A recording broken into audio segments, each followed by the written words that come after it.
Esta es una producción de Grupo Fórmula. Encuentra más contenido como este en radioformula.mx.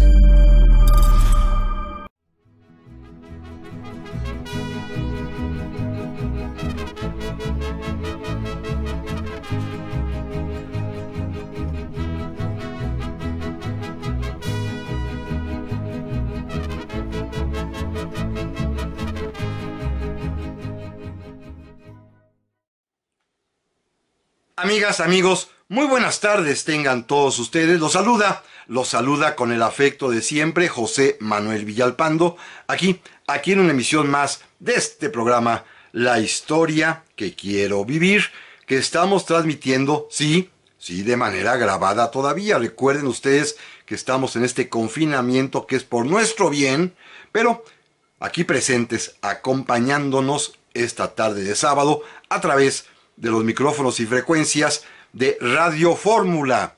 Ya lo saben, en el 103.3 del cuadrante de su radio en FM, o bien en 970 de AM aquí en la capital de la República Mexicana. Sí, llegamos a muchas ciudades del interior del país.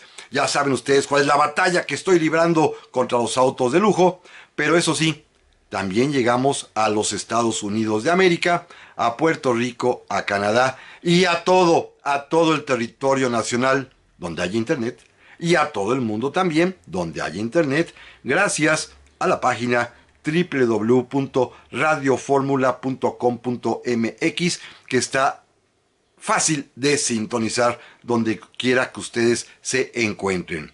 Sí, es un programa grabado. Ustedes conocen perfectamente la razón, pero sin embargo, como siempre lo he estado haciendo estas últimas semanas en que nos hallamos en cuarentena, pueden ustedes comunicarse conmigo, cosa que agradezco y aprecio enormemente a través de nuestras vías electrónicas de comunicación que ustedes ya conocen. Mi correo, villalpandohistoriador@gmail.com, o bien la página de Facebook Villalpando y la Historia, en donde, por supuesto, como lo he venido haciendo las semanas anteriores, estoy al pendiente de sus mensajes para responderlos inmediatamente. Así que, amigas y amigos, bienvenidos a un programa más. El día de hoy platicaremos de un tema que de alguna manera se presta, porque estamos en vísperas del Día de la Madre. Hace un año, ustedes recordarán seguramente, y si no, les recomiendo que lo busquen en mi canal de YouTube, el programa que pudimos realizar, sí, en vivo en aquella ocasión, acerca del Día de las Madres, con historias de madres mexicanas de personajes famosos. Ustedes lo recordarán seguramente, pero ahora quiero hacerlo a la inversa.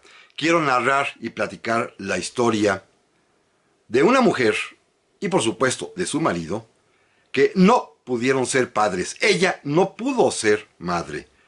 Tenía una vocación maternal que fue evidentemente frustrada. Me refiero a Carlota y a su marido Maximiliano. Carlota, emperatriz de México; Maximiliano, emperador de México. Por supuesto, este título se los otorgo únicamente por esta tradición histórica, porque ustedes bien saben que yo soy de los que postulan que el imperio fue simple y vil usurpación. Pero ese es otro tema que no lo discutiremos el día de hoy, sino que vamos a centrarnos en la figura de estos dos personajes ante los problemas que representaba la falta de hijos. Miren, un imperio, para poder consolidarse, requiere necesariamente de príncipes imperiales a quienes heredarles la corona. Una monarquía no puede subsistir si no hay un heredero a quien dejarle el trono. Y este va a ser un problema políticamente gravísimo para el imperio mexicano.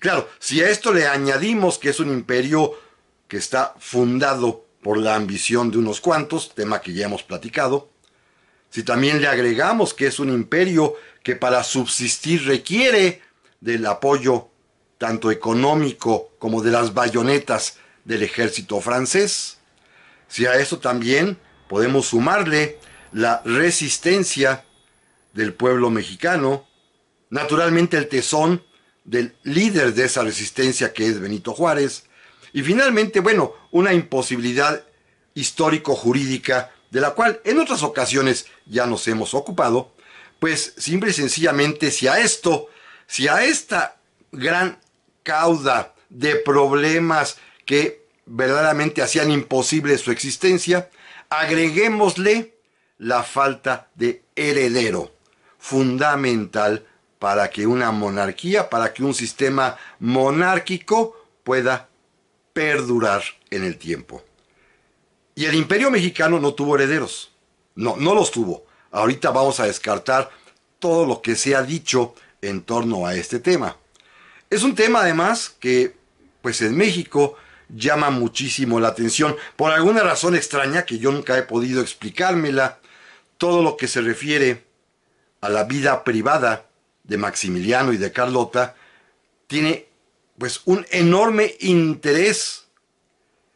Es motivo de estudios sesudos, eruditos, y no se diga de versiones de lo más descabellado, fantasiosas, fake news diríamos hoy en día, que circulan por las redes sociales en donde, bueno, hay cada cosa y cada gente que cae en el garlito que se explica o se trata de, pues, explicar en las redes sociales, que ni les cuento. Ustedes seguramente habrán visto tantas y tantas versiones distintas de este tema, que es capital desde el punto de vista político y dinástico.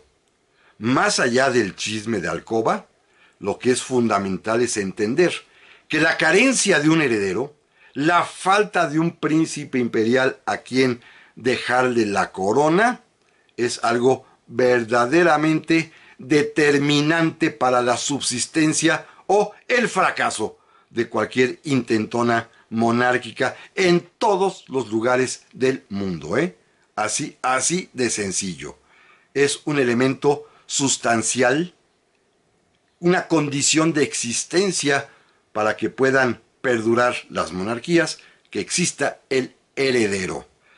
Así que, pues es un tema interesante. Miren, yo les confieso, como ustedes seguramente ya lo saben, que he dedicado muchos, pero muchos años de mi vida a estudiar este asunto de la vida, obra, desdichas y finalmente trascendencia histórica de Maximiliano y de Carlota.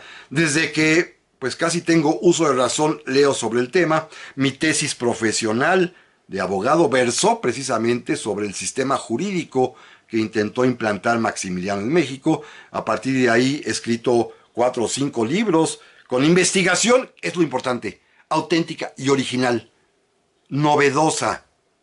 Y así que he llegado a conclusiones, algunas de las cuales pues seguramente las plasmaré en el programa de hoy, pero que sin embargo pues me ha sucedido lo que jocosamente narraba aquel gran historiador mexicano ya finado, que decía que el trabajo de los historiadores que de alguna manera derrumban mitos, y este es un mito, claro, el mito de la pareja romántica que fueron Maximiliano y Carlota, el mito de esta joven y hermosísima pareja de príncipes extranjeros que vienen a México por nuestro bien. Este es un mito absoluto.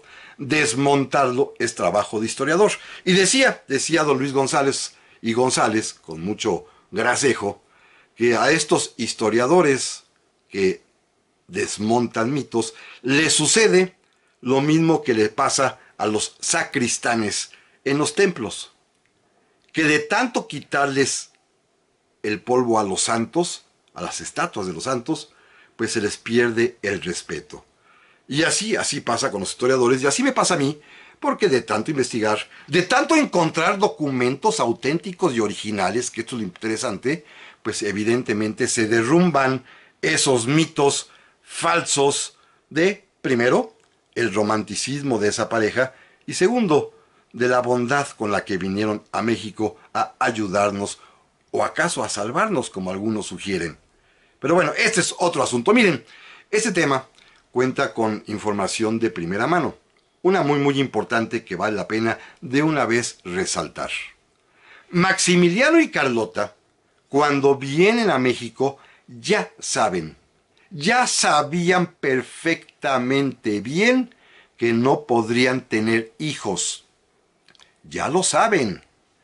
Hay dos fuentes fundamentales que pocos historiadores conocen y evidentemente las redes sociales ignoran cuando hablan de estos temas, que demuestran con toda claridad y contundencia que ambos, Maximiliano y Carlota, ya sabían, insisto, que no podían tener hijos. Primero, el propio Maximiliano le contó a Alfonso Danó.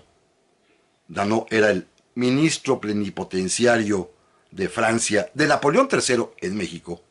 Maximiliano le contó justamente eso, que no podían tener hijos. Claro, él decía, somos jóvenes todavía, a lo mejor en el futuro podríamos llegar a tener, pero hay que tomar precauciones. Es decir, ya está dando por supuesto que no podían tener hijos, aunque alimentar esa vana esperanza de que algún día en el futuro. Y Danó se lo platicó así tal cual en una carta que existe a Napoleón III, la confesión de Maximiliano. Y por su parte, Carlota le escribió en un par de ocasiones, bueno, muchas, pero en un par de ocasiones, a su abuela, la reina María Amelia de Francia, viuda del rey Luis Felipe de Orleans, abuela de Carlota, le escribió para decirle que ellos eran una pareja sin hijos y que como no tenían ni tendrían hijos, pues por eso se dedicaban, según ella, a hacer el bien, a gobernar. Confesión de ambas partes, los dos sabían que no podrían tener hijos, pero de esto hablaremos en un momento más. Ya estamos aquí, amigas y amigos, para el segundo bloque de esta ocasión, en el que, a través de este programa grabado, como ustedes ya lo saben, estamos platicando acerca de la no maternidad de Carlota, la emperatriz de México. Según algunos sí, otros no. Pero bueno, esta mujer, que es un personaje importante, muy conocido de nuestra historia, no pudo ser mamá.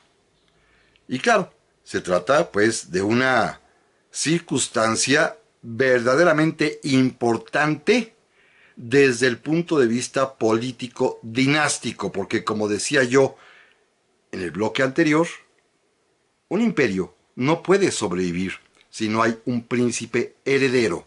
Y este es un problema mayúsculo para Maximiliano y para Carlota. Miren, para empezar hay que decir que desde que llegan a México, se sabe perfectamente bien que Maximiliano y Carlota no pernoctan, no pasan las noches en la misma cama.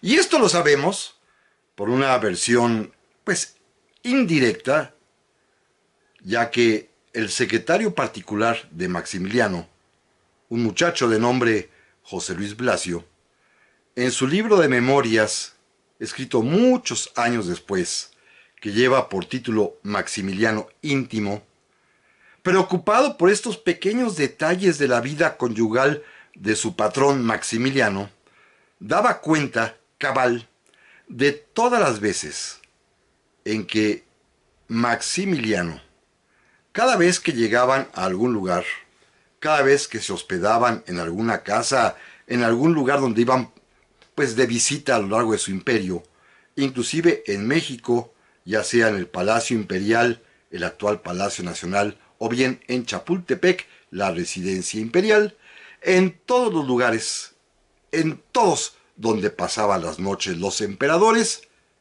lo hacían en habitaciones separadas. Evidentemente en camas separadas, por supuesto. En algunos lugares cuenta el propio José Luis Blasio, en esta historia de las camas separadas, cuando llegaban, por ejemplo en Toluca, que aconteció, y esto además lo sé por los apuntes de una tía tatarabuela mía, les ofrecieron, en el caso particular de Toluca, en la Casa del Risco, que fue el lugar donde se hospedaron, les ofrecieron una gran cama. Y pues, en cuanto los dueños de la casa se retiran, Maximiliano a sus ayudantes, a su servidumbre, les pidió inmediatamente que montaran su catre de campaña en otra habitación. Así sucedía repito, en todos los lugares en donde pasaban las noches juntas, inclusive en Chapultepec o en el Palacio Imperial. No dormían juntas y por supuesto, inmediatamente cuando esto se supo, porque pues los mexicanos son muy chismosos y desde los propios ayudantes, el ballet de cámara de Maximiliano, que era húngaro, o cualquier persona que se les acercaba, inmediatamente corría el rumor de que su majestad, el emperador, no duerme con su majestad la emperatriz.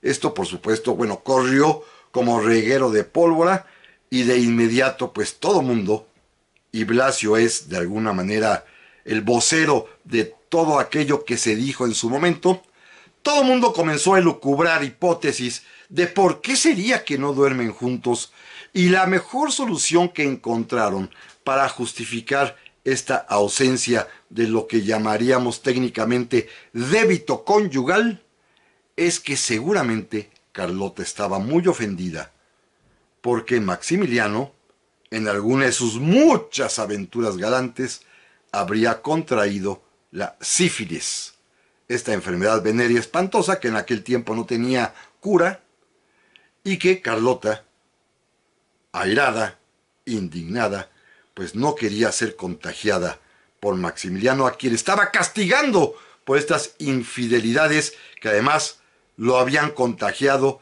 de ese mal llamado, curiosamente, el mal francés. ¿Sería cierto esto o no?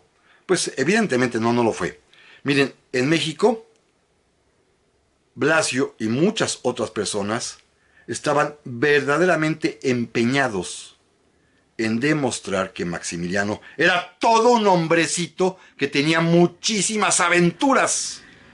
El propio Blasio cuenta que en México, bueno, dice él, si las paredes y las puertas de palacio hablaran, ¿qué no dirían? ¿Cuántas damas accedieron a los deseos de su majestad? La verdad es que no fue ninguna. Ahorita iremos demostrándolo. Pero el caso está en que había una especie de campaña para hacer creer a todo el mundo que Maximiliano era tan hombre que hasta se había enfermado en alguna aventura galante de esta terrible enfermedad que era la sífilis. ¿Sería cierto eso? Pues evidentemente no. Y hay una prueba contundente para demostrar que Maximiliano no tenía sífilis, porque seguramente ustedes habrán escuchado que esta enfermedad venérea deja huellas indelebles en el cuerpo, que son perfectamente perceptibles para los médicos y más para un médico legista. Cuando Maximiliano fue embalsamado, cuando se abrió su cadáver para poder extraer las vísceras, rellenarlo de aserrín, inyectarle formol y realizar en él todos los procedimientos de conservación.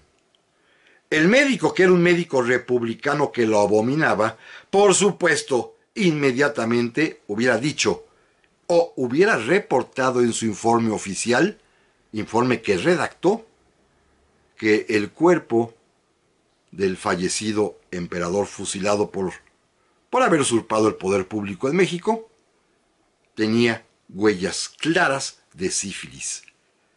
Y describió el cuerpo, pero nunca señaló que hubiese esta enfermedad, cosa que hubiera sido importante que se destacara y como todo médico lo hubiera hecho en su informe.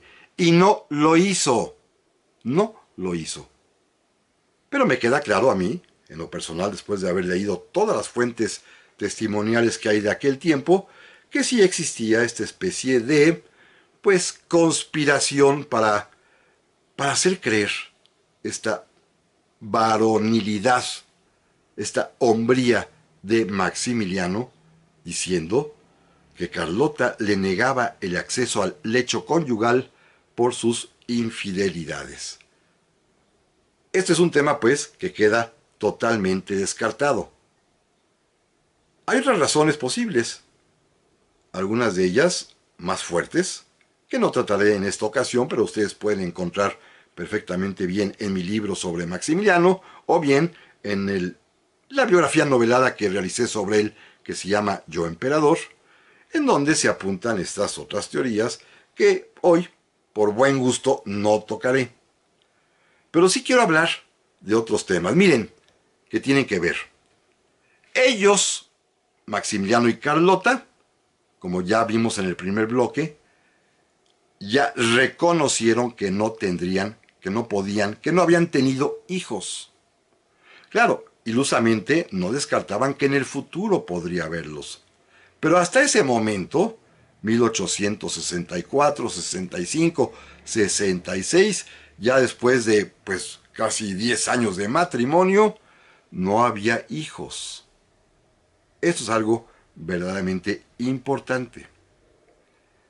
Esto me lleva al siguiente paso para examinar esta falta de paternidad y maternidad. Se ha dicho que cada uno por su parte, tanto Maximiliano como Carlota, que cada uno pudo haber tenido un hijo en una relación diferente a la de su cónyuge legítimo.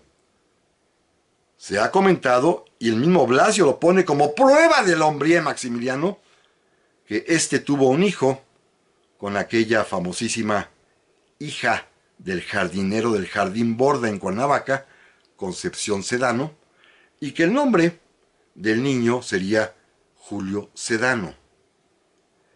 También se ha dicho que Carlota pudo haber tenido un hijo concebido de quien fuera el comandante de la Legión Belga en México, el en ese momento coronel Alfred van der Smissen, niño que nacería cuando Carlota viaja a Europa a pedir ayuda, allá en Bélgica, y que este niño más adelante sería un oficial, un general francés destacadísimo en la Primera Guerra Mundial y al principio de la Segunda, de nombre Máximo Weygand, a quien se atribuía ser hijo de la emperatriz Carlota. Son los dos niños o hijos que se les atribuye a cada uno de ellos. A Maximiliano, Julio Sedano, y a Carlota, Máximo Weygand. ¿Qué hay de cierto en estas dos paternidades y maternidades atribuidas a ellos? Este es un punto muy interesante. Déjenme remitirme, se acordarán ustedes hace un par de meses, cuando hablamos en 2 capítulos, precisamente de este personaje, Julio Sedano y Leguízamo.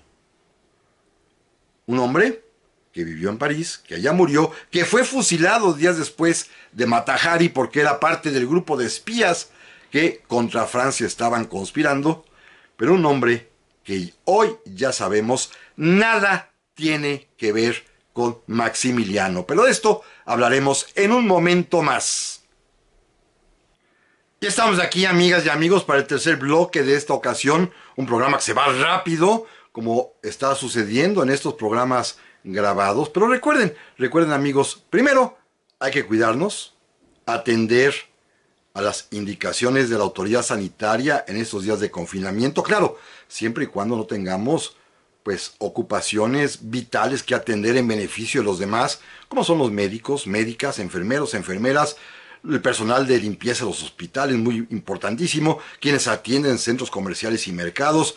El otro día, por ejemplo, también supe, los empleados que trabajan tanto en las telefónicas como en las centrales de telecomunicaciones, que ha sido vital porque gracias precisamente a la comunicación electrónica por cualquiera de sus muchas vías, la soledad pesa menos. Eso es un hecho totalmente comprobado, ya sea por internet, por televisión, por teléfono, por radio, pero esto permite que la soledad sea menos, que el encierro sea un poco más llevadero y que no ocurra como le pasaba seguramente a nuestros ancestros hace un poco más de 100 años, cuando aquella epidemia terrible de gripa española, que tanta mortandad causó, que la gente cuando tenía que permanecer en cuarentena, literalmente era un encierro. Hoy afortunadamente este encierro por lo menos se amortigua un poco con la comunicación que podemos tener por las muchas y muy variadas vías de comunicación electrónica que ya enumeré. Estamos platicando, aprovechando que estamos en vísperas del Día de la Madre, sobre la emperatriz Carlota y su frustrada maternidad. O sobre Maximiliano y su frustrada paternidad también. Finalmente el problema era de los dos, porque si deseaban que perdurara su imperio, era forzoso contar con un príncipe heredero. Decíamos hace un momento que la conseja popular que de alguna manera dio a conocer José Luis Blasio en su libro Maximiliano Íntimo, él que era el secretario particular de Maximiliano, le atribuye a este un amorío con la que llamaban la India Bonita, Concepción Sedano, la hija supuesta del jardinero allá en Cuernavaca, en el bellísimo Jardín Borda, y que este niño vivirá en París y que sabemos que fue fusilado en el año de 1917 por espía, por formar parte de la red que dirigía Mata Hari. Ese tema, ustedes recordarán, ya lo dije hace un momento, lo tratamos con abundancia hace algún par de meses. Lo remito a él, simplemente sintetizaré, porque allí demostramos claramente, contundentemente, que Julio Sedano no es hijo de Maximiliano, ni pudo serlo. Por la sencilla razón de que la investigación histórica ha demostrado, primero, que Concepción Sedano no era hija del jardinero del Jardín Borda. Segundo, que ella no vivió, ni nació, ni jamás estuvo en Cuernavaca. Tercero, que Julio Sedano es su hijo efectivamente, pero es el tercero, no era una jovencita inocente y virgen, que es hijo de su legítimo matrimonio con un señor de apellido Sedano. Y cuarto, lo más importante, sabemos que esta conseja, este apodo que le impusieron a Julio Sedano de ser hijo de Maximiliano, se lo dio en una broma, quizás en una juerga, el poeta nicaragüense Rubén Darío, allá en París, porque Julio Sedano, que era su secretario, y que usaba la barba larga al estilo Maximiliano, como era la moda de entonces, por ser mexicano y por traer la barba así y por ser rubio, pues Rubén Darío, haciéndole la broma, le dijo que parecía hijo de Maximiliano, pero no lo fue, jamás lo fue.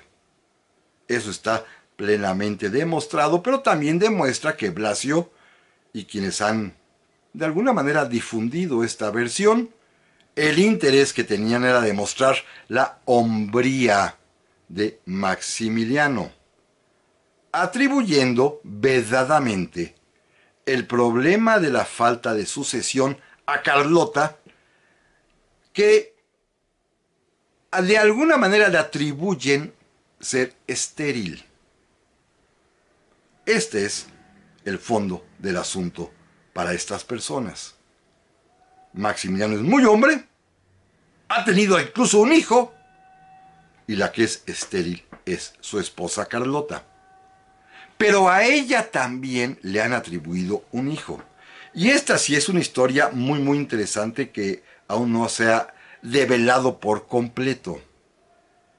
Se dijo que Carlota, primero, fíjense bien hasta dónde llegan los extremos de atribuirle a la mujer la culpa, que Carlota pudo quedar embarazada porque un malvado, el coronel Miguel López, quien después va a traicionar a Maximiliano, sus villanías y perradas comenzaron mucho antes porque, como fue uno de los acompañantes de Carlota en su viaje a Yucatán, aprovechó la inocencia de Carlota, su descuido, y le dio a beber toloache.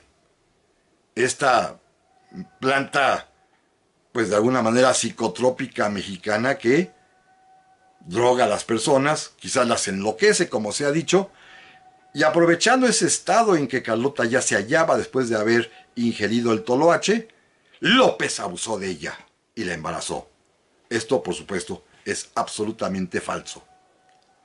Lo que tiene un poco más de visos de verosimilitud, no que sea auténtico, sino que es más verosímil, es esta posibilidad que mucho se ha manejado de que Carlota haya podido mantener una relación secreta con quien fuera, como lo dije al final del bloque anterior, con quien fuera el comandante de la Legión Belga, de los soldados belgas que vinieron a México a acompañar a Carlota, cuyo nombre era el coronel Alfred van der Smissen, y que del resultado de esta aventurilla de Carlota pudo haber resultado un hijo que nacería en enero de 1867 en algún lugar en Bélgica, y que este niño después, adoptado o reconocido por un señor francés, años después se convertiría en un general del ejército de ese país,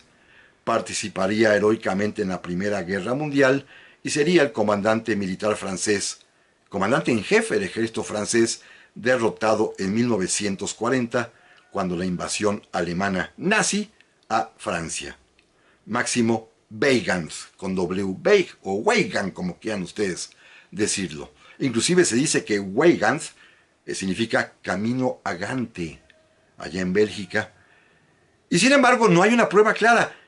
En toda la documentación de este general efectivamente se dice que es de padres desconocidos. Hay quien lo atribuye a ser hijo del propio Van der Smissen con alguna dama belga y lo tuvo por ahí y lo abandonó.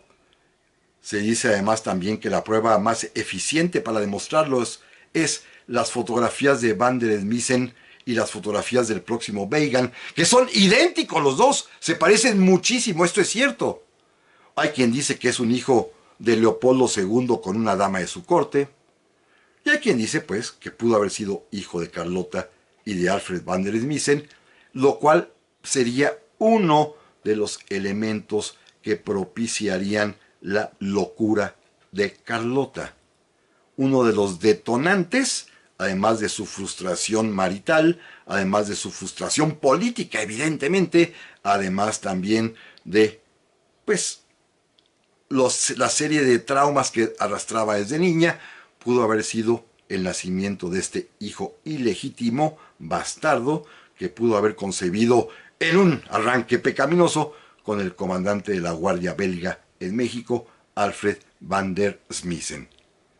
Este sí es un misterio todavía que merece ser resuelto. Si ustedes revisan en internet, por ejemplo, que es lo más sencillo, en las páginas serias, sobre todo en los estudios genealógicos que en Europa se han realizado, allí justamente se hace notar con toda claridad, la ausencia de padres reconocidos de Máximo Weygand. Sí aparece el padre que lo reconocería mucho tiempo después, pero en todas se atribuye una posible paternidad a un acto adulterino de Carlota con el coronel van der Smissen. Esto es un misterio hasta la fecha y alguien algún día encontrará la clave para resolverlo. Pero, aunque lo haya tenido, no es un hijo legítimo. No es un hijo al cual se le podría haber heredado el Imperio Mexicano. Así que estamos frente a un problema político de primera índole que Maximiliano y Carlota perfectamente sabían y reconocían y que tenían que resolver si querían que su imperio perdurara. En la propia constitución del imperio, el reglamento provisional del Imperio Mexicano que Maximiliano va a promulgar, ahí señala que la familia imperial estará compuesta por el emperador, la emperatriz y los príncipes imperiales que Dios tenga bien darles. Pues no había príncipes imperiales y había que resolver el problema. ¿Cómo lo resolvieron? Escuchen, amigos, las 4 maneras consecutivas, sucesivas, que los dos, Maximiliano y Carlota, encontraron para poder darle a su imperio mexicano de sueño un príncipe imperial, habida cuenta de que ellos no tendrían o no tenían en ese momento hijos. Había que resolver el problema y la imaginación, esto sí le sobraba a Maximiliano, quizá menos a Carlota, pero Maximiliano sí le daba por soñar y logró discurrir 4 vías diferentes. Pero de esto vamos a platicar, amigas y amigos, en un momento más. Ya estamos aquí, amigas y amigos, para el último bloque de esta ocasión del programa de esta semana, que se fue rapidísimo, en el que estamos platicando acerca de la no maternidad de Carlota, la no paternidad de Maximiliano, evidentemente, pero desde el punto de vista de cómo impacta más allá de su vida privada en la cuestión política fundamental de dotar a un imperio de un sucesor, de un heredero, de un príncipe que nunca lo hubo en realidad. Por supuesto, les agradezco muchísimo que me hayan acompañado también en esta ocasión, reiterándoles que primero que nada les deseo que todos ustedes se encuentren perfectamente bien, que cuidándonos de esta pandemia podamos pronto ya encontrarnos nuevamente en vivo, pero además también, y por ser ya muy próximo el Día de las Madres, externales a todas aquellas mujeres que son, que han sido o que fueron también, porque también las hay, madres alguna vez, mi más sincera felicitación. Es quizás la labor más importante que hay en la vida, la de ser madre, y en esto es algo en lo que yo, de veras, les reitero toda mi admiración. Pero bueno, vamos a continuar platicando de este tema. Miren, Maximiliano y Carlota, como ya sabían perfectamente bien que no podían, que no tenían y que quizás no habría herederos, hijos suyos, discurrieron varios sistemas.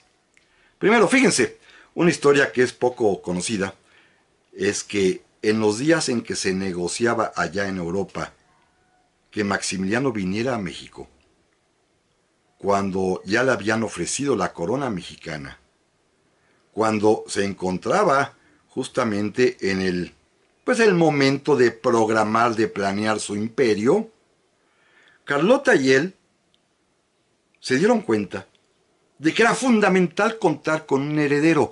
Y la primera idea que tienen los dos, Maximiliano y Carlota, fíjense bien, lo cual significa que ya sabían que no habría hijos, fue invitar para que fuese su heredero al hermano menor de Maximiliano, al archiduque Luis Víctor.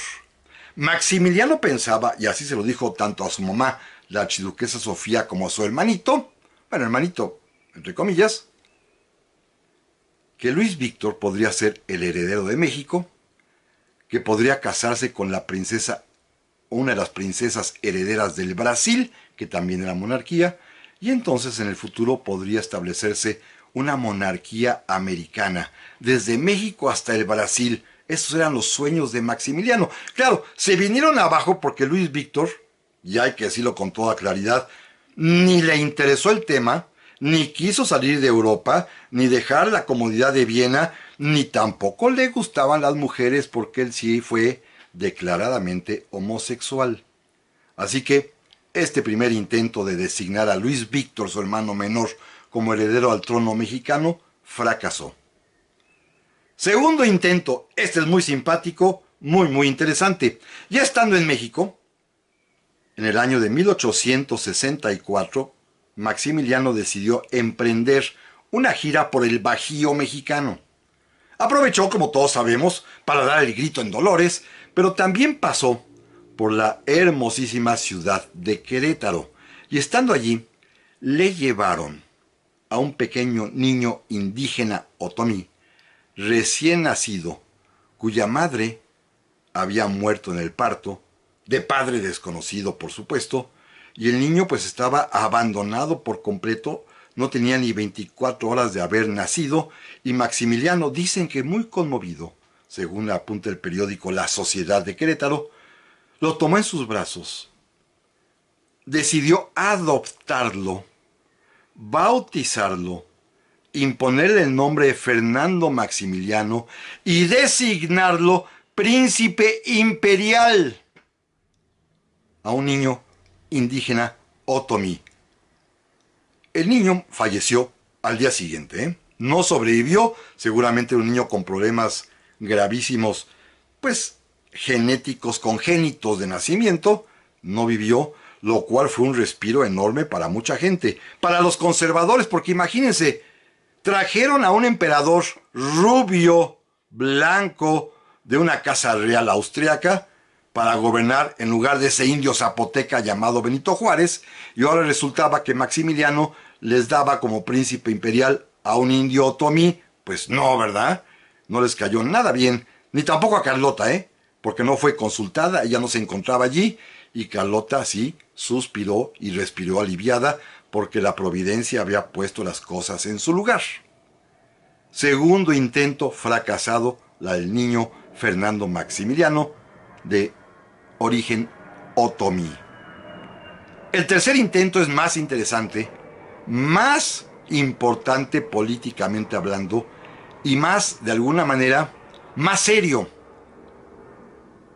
Maximiliano le propuso a su hermano Carlos Luis, el archiduque Carlos Luis, el que le seguía de edad, quien tenía 2 hijos, Francisco Fernando y Otón, que le cediera la patria potestad de su hijo mayor, Francisco Fernando, para que este niño, adoptado por Maximiliano y Carlota, fuese el heredero al imperio mexicano.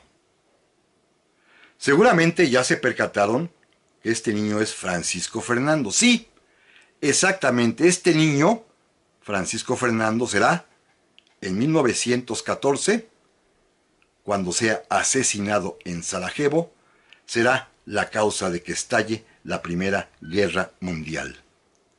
Pues este niño, sobrino de Maximiliano, fue a quien él quería para que ocupase el cargo, la distinción de ser el heredero, el príncipe imperial de México.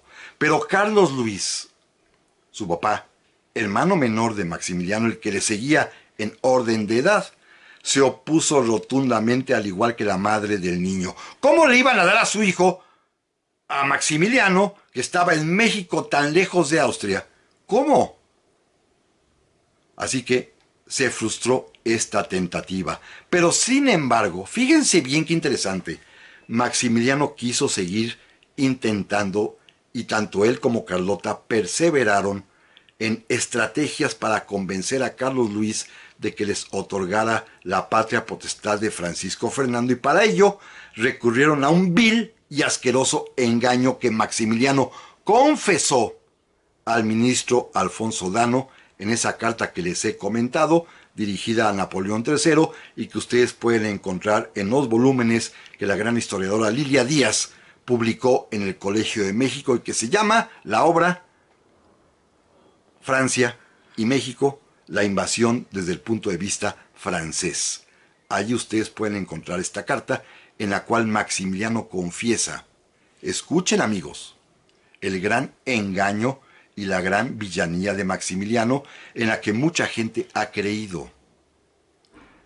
Invitó a ser heredero de México al nieto del emperador Agustín de Iturbide, al niño Agustín de Iturbide Green. Este niño fue designado príncipe imperial de México, adoptado por Maximiliano y Carlota, y para conseguirlo también, lo cual indica la poca catadura moral de los Iturbide, pagaron 150,000 pesos a la familia Iturbide para, literalmente, comprar al niño, con el enojo de su mamá. La mamá no quería, pero tanto el padre como los tíos la obligaron a aceptar, porque los Iturbide necesitaban dinero, y recibieron 150,000 pesos a cambio, porque Maximiliano y Carlota adoptaran al niño Agustín de Iturbide Green. Lo nombraron príncipe imperial, pero Maximiliano confesó que esto era simplemente una pantalla, una mascarada, para convencer por medio de los celos y de la envidia a su hermano Carlos Luis, para que finalmente cediera la patria potestad de Francisco Fernando. Fíjense qué mentalidad tan verdaderamente hipócrita y tan francamente maliciosa y malvada de Maximiliano y Carlota, de jugar con los Iturbide, designar a un niño mexicano de sangre también norteamericana, porque su mamá era estadounidense, a quienes los Habsburgo y Maximiliano desconocían por carecer de sangre real. Habrá sido Iturbide muy emperador de México, pero no era de sangre real, decía Maximiliano, en esta carta. Por eso la mascarada funcionaba. Se atraía, como buen populista que era, al pueblo diciendo que había adoptado al nieto de Iturbide, pero al mismo tiempo estaba jugando para provocarle celos a su hermano Carlos Luis. Claro, cuando finalmente todo va a fracasar, Maximiliano, que decía que la mamá del niño Agustín Iturbide estaba loca porque exigía que se lo devolvieran, y cuando supo que Carlota era la que estaba verdaderamente loca, ordenó que lo devolvieran a su señora madre. Fracasaron los 4 intentos de tener un príncipe imperial por vías distintas a la maternidad legítima de Carlota.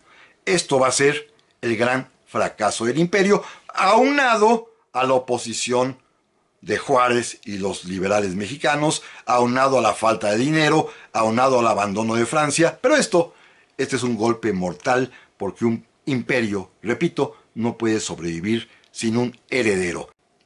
Hasta aquí, amigas y amigos. La semana que entra cambiaremos de tema y vamos a regresar sobre Venustiano Carranza. Por lo pronto, pasen a ustedes muy, pero muy bien. Hasta la vista.